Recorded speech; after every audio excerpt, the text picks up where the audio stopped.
নাঙ্গলকোটে সম্পত্তি নিয়ে বিরোধকে কেন্দ্র করে দুই ভাইকে কুপিয়ে জখম। কুমিল্লার নাঙ্গলকোটে জমি নিয়ে বিরোধের জের ধরে দুই ভাইকে কুপিয়ে জখম করার অভিযোগ উঠেছে। উপজেলার রায়কোট উত্তর ইউপির মাহিনী গ্রামে মঙ্গলবার সকাল 10:30টায় ইয়াসিনের চা দোকানে মাহিনীবাজার জামে মসজিদের সামনে এই ঘটনা ঘটে। অভিযোগ উঠেছে আমিনুল ইসলাম পচা মিয়া ছিল মোজাম্মেল হক ও মাইনুদ্দিনের নেতৃত্বে ইলিয়াস ভূঁইয়া ও ইয়াসিন ভূঁইয়ার উপর হামলা চালায়।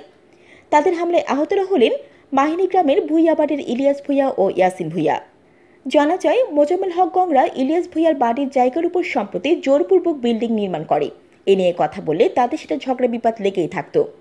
এর জের ধরে মঙ্গলবার সকালে দেশীয় অস্ত্রশস্ত্র নিয়ে সকাল 10:30টায় মাহিনী গরুর বাজার ইয়াসিনের চা দোকানে গিয়ে ইয়াসিনকে এলোপাতাড়ি কুপিয়ে জখম করে। পরে মাহিনী বাজার গিয়ে ইলিয়াস ভূঁইয়ার পেছন দিয়ে মাথার মধ্যে কোপ দেয়। এতে দুজন গুরুতর আহত হয়। স্থানীয়রা উদ্ধার করে নাঙ্গলকোট উপজেলা স্বাস্থ্য কমপ্লেক্সে ভর্তি করেন। খবর পেয়ে পুলিশ ঘটনাস্থলে পরিদর্শন করেন।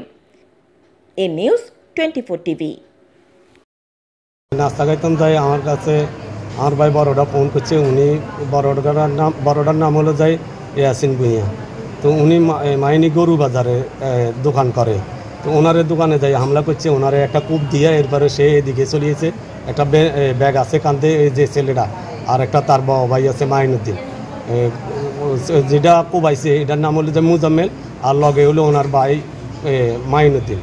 এরপরে যে আমি দোকান থেকে নাস্তা খাই বার হয়েছি বাহিনী বাজারে।